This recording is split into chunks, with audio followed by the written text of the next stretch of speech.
샬롬 할렐루야. 로마서 7장 21에서 23절입니다. 그러므로 내가 한 법을 깨달았노니 그 선을 행하기 원하는 나에게 악이 함께 있는 것이로다. 내 속사람으로는 하나님의 법을 즐거워하되 내 지체 속에서 한 다른 법이 내 마음의 법과 싸워 내 지체 속에 있는 죄의 법으로 나를 사로잡는 것을 보는 도다. 아멘. 2차 영혼육 14번째입니다. 마음의 구성 요소입니다. 내 자신의 마음 안에 어떤 비진리가 있는지 알아서 그 비진리를 빼어버리고 진리로 채울 때에 마침내 온전한 영의 마음이 될 수가 있습니다. 원래 아담의 마음은 진리의 지식들로만 채워진 진리의 마음이었지요. 그런데 그가 범죄하여 영이 죽게 되자 그 안에 담긴 진리의 지식들은 점점 사라지고 비진리의 지식들로 채워졌습니다. 그러나 진리의 마음도 일부는 남아있기 때문에 사람들은 선한 것을 좋다고 생각하며 선을 추구하려고 하지요. 사람의 본성에 대해서 살펴봅니다. 생명이었던 아담의 영이 죽자 아담의 마음에는 원래 아담의 근본 재료인 흙의 성질이 적용되기 시작하였지요. 흙은 그 안에 어떤 성분을 가미하느냐에 따라 토질이 달라지는 특성이 있습니다. 맨 처음 영의 지식으로만 채워져 있던 아담의 마음이 옥토와 같이 기름지고 부드러운 본성을 갖고 있었다면 점차 독하고 악한 성분들이 첨가되어 변질된 본성을 갖게 된 것입니다. 사람이 태어나서 보고 듣고 느끼는 속에서 마음에 악이 들어오는 만큼 그 본성이 변질됩니다. 예를 들어서 간사하고 교활한 성질, 비겁한 성질, 거칠고 포악한 성질, 자기 유익을 구하는 성질, 거짓되고 핑계대는 성질, 교만하고 무례한 성질, 이런 악한 성질들이 들어와서 사람의 마음밭을 점점 비진리로 변질시켜 나가는 것입니다. 이렇게 마음의 비진리가 들어오면서 만들어진 본성은 사람의 길을 통해 그 자녀와 후손들에게 전달이 됩니다. 기라는 것은 사람의 전신에서 나오는 진액의 결정체이지요. 하나님께서는 사람의 정자와 난자 안에 각 사람의 기가 담기게 하셨습니다. 기 속에는 외모는 물론이요 체질이나 지능, 성격, 심지어 버릇까지 담겨 있습니다. 그러므로 기를 물려받은 자녀들은 부모를 닮게 됩니다. 이때 마음의 성질 곧 부모의 본성도 기 안에 담겨서 후손에게 전달되지요. 부모의 마음밭이 옥토일 때는 자녀도 옥토의 마음을 타고나기 쉽고 부모의 마음이 길가 밭 같은 토지를 가졌을 때는 자녀도 대체로 강팍한 것을 봅니다. 그런데 본성은 타고나는 것으로 완성되는 것이 아닙니다. 타고난 마음밭도 중요한 비중을 차지하지만 본인이 태어나고 자라면서 접하는 환경 속에서 마음에 어떤 것을 받아들였는가에 따라서 변합니다.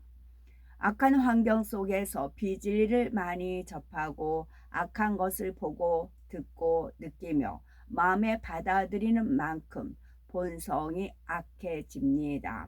반대로 선한 환경 속에서 자라면 본성에 악이 비교적 적게 심어질 수가 있지요. 이렇게 본성은 선천적으로 물려받은 바탕 위에 후천적으로 입력되는 성분들이 더해져서 사람마다 독자적으로 생겨납니다. 각 사람이 태어나서부터 만들어진 본성 속에서 나름대로 이것이 선이다, 저것은 악이다 하는 기준을 세워놓은 것은 바로 양심이고요. 세상 사람들은 어떤 일의 선과 악을 분별할 때 양심이라는 것을 기준으로 평가합니다. 악을 행하게 되면 스스로 부끄럽게 여김으로 양심의 가책을 느낀다 말하기도 하고, 악한 사람들을 보면 저 사람은 양심도 없다라고 말하는 것이지요. 그런데 이러한 양심은 본성으로부터 나오는 것이므로 절대적인 선의 기준이 될 수 없습니다. 본성이 사람마다 다른 것처럼 그 본성 가운데 분별하는 선과 악의 기준도 다르기 때문이지요.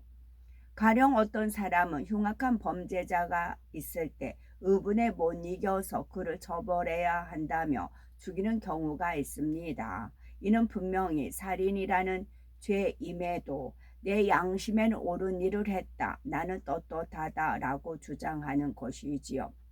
또 도둑질이 선이냐 악이냐 묻는다면 대부분이 악한 일이라고 답하겠지만, 어떤 일에 대해 도둑질이냐 아니냐 물으면 각 사람의 양심이 다른 것이 드러납니다.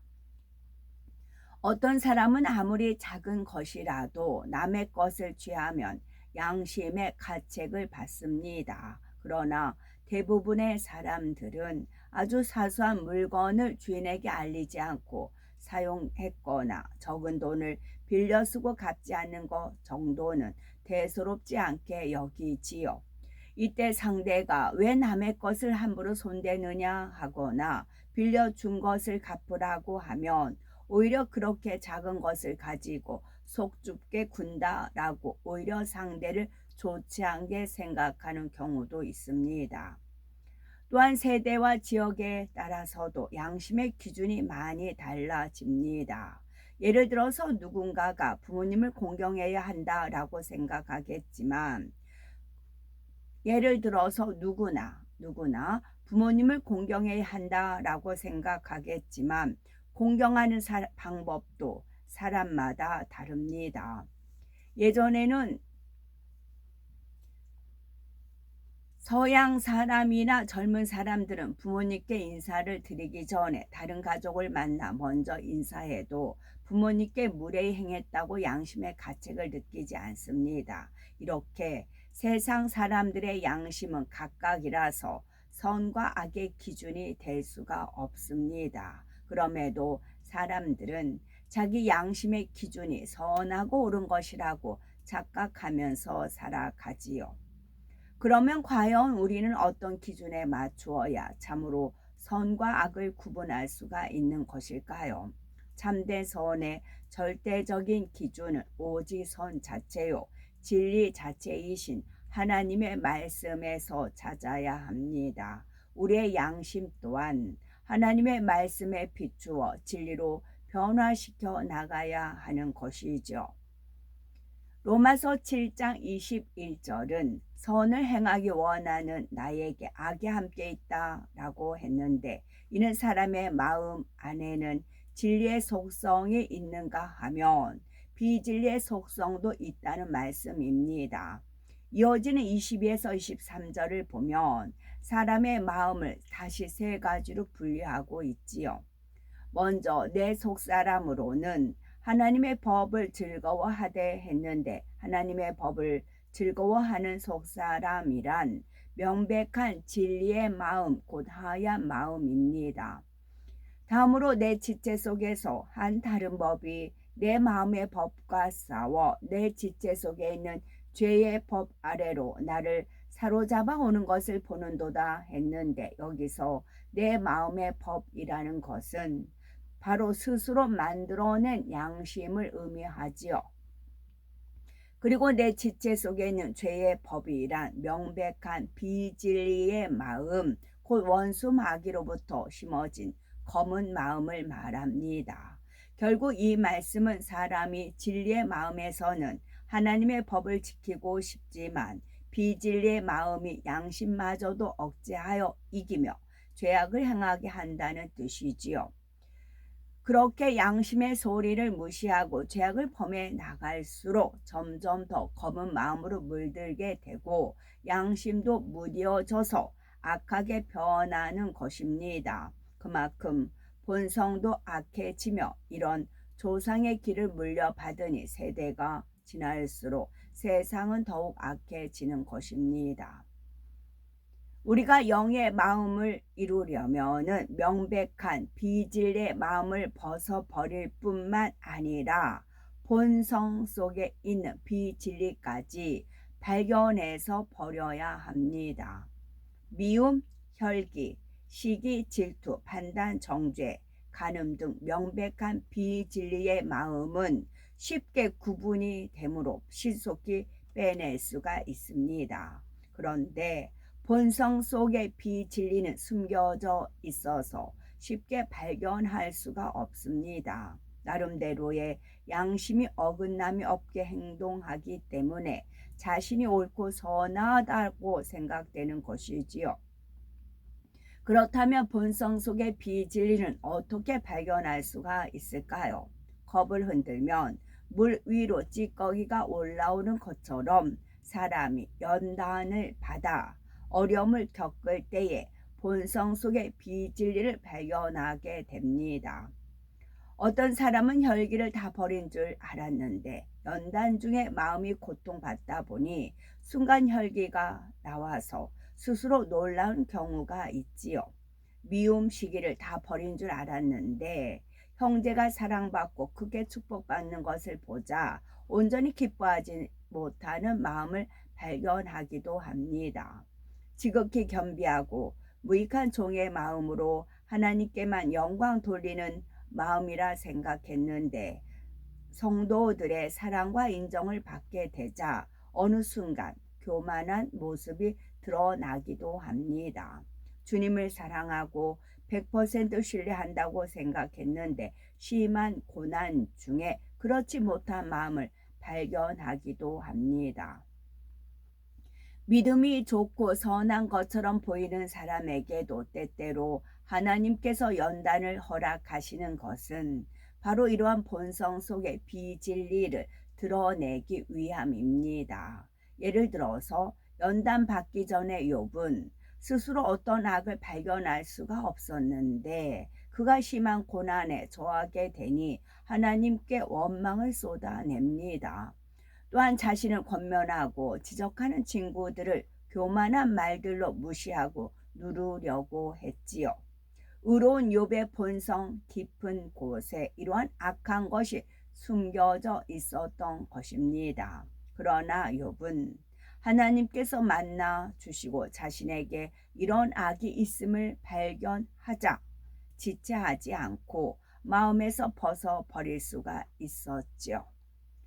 또한 다윗은 하나님 마음에 합한 자라 인정받을 정도로 아름다운 마음과 중심을 가졌고 하나님과 백성을 지극히 사랑했지만 하나님께서 허락하시니 본성의 악이 드러납니다. 신하 우리아의 아내를 취하여 아이가 잉태되자 이를 은폐하려다가 뜻대로 되지 않으니 결국 괴계를 써서 우리아를 이방인의 손에 전사하게 만들었지요.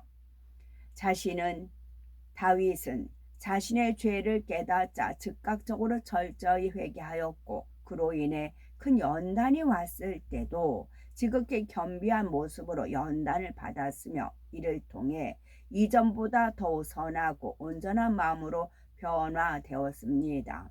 시편 119편 71절은 고난 당한 것이 내게 유익이라 이로 인하여 내가 주의 율례를 배우게 되었나이다 말씀하신 대로 영적인 복이 이루어진 것이지요. 욥도 다윗도 이러한 연단을 통해 본성 속에 있는 비진리까지 버린 후에는 영적인 축복뿐만 아니라 육적으로도 이전과 비할 수가 없는 큰 축복을 받았습니다. 장차 천국에서 누릴 각 사람의 영광은 다릅니다. 이는 우리 마음이 얼마나 하나님을 닮아 온전한 영의 마음을 이루었는가에 달려 있습니다. 신앙생활이란 우리의 마음을 하나님의 마음으로 닮아가는 것이라 했습니다. 성결 성화 과정이요.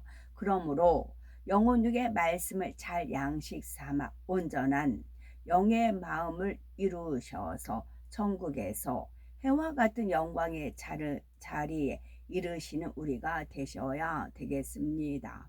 아멘. 샬롬.